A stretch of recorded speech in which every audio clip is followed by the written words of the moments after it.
নমস্কার, আমি মৌসুমি। আজ আমার বাড়িতে বাস্তুদেবীর পুজো হয়েছে। আমি মা বাস্তুদেবী, মা লক্ষ্মীর পুজো সংক্রান্তিতে করি। চৈত্র সংক্রান্তি, ভাদ্র সংক্রান্তি আর পৌষ সংক্রান্তি। পৌষ সংক্রান্তিতেই শুরু হয় নূতন ধান দিয়ে মকর করি। মকর সংক্রান্তি যেটাকে বলা হয়, ওই মকর দিয়ে নূতন ধানে মায়ের আরাধনা করি। ওই দিনই শুরু হয় সংক্রান্তি থেকে মা লক্ষ্মীর পুজো।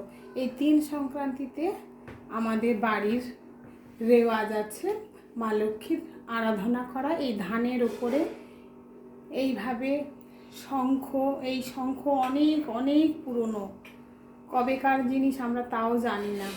এটা আমার শাশুড়ি মা করতেন। আমি বাড়ির ছোট বউ, যেহেতু আমার বাপের বাড়িতে এইসবের চল আছে, সেহেতু এই পুজো এখন আমি করি। আমিও অনেক বছর করলাম, আজ 31 বছর ধরে আমি এই পুজো করে চলেছি। খুব ভালো লাগে, মনে ভীষণ শান্তি লাগে এই পুজো করলে।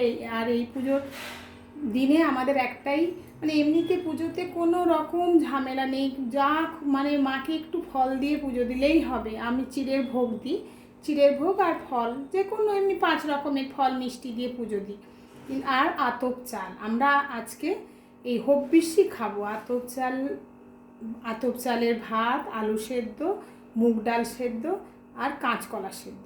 কাঁচকলাটা শরীর বুঝে, যার শরীরে যায় না সে খাবে না, না হলে আলু সেদ্ধ, মুগ ডাল সেদ্ধ আর গাওয়া ঘি।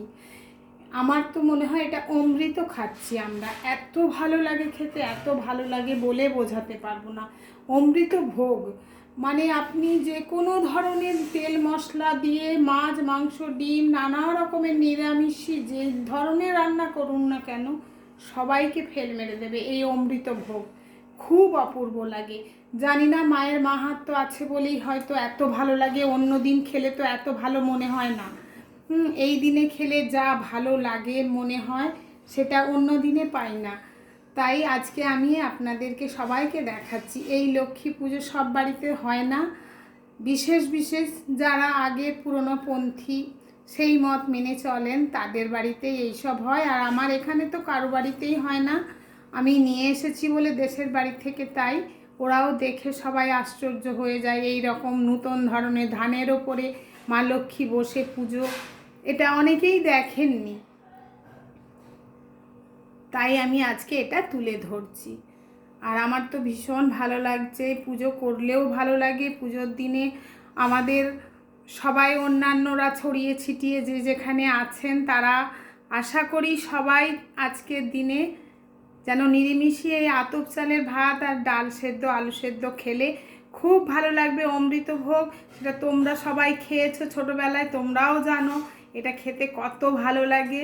একটাই তো দিন, তারপরে বছরের শেষ, মাসের শেষ, সংক্রান্তি। এই দিনে আমি আশা করছি তোমরা সবাই খাবেও, খুব ভালো লাগবে। তাহলে আমরা যে যেখানেই থাকি না কেন, ঠাকুর তো আর প্রত্যেকের কাছে আলাদা আলাদাভাবে থাকতে পারে না, যে কোনো এক জায়গায় থাকে। আমরা না হলে এই পুরনো বাস্তুদেবীকেই সবাই মিলে আরাধনা করছি, এটাই আমাদের মনে হবে। আসি তাহলে, নমস্কার।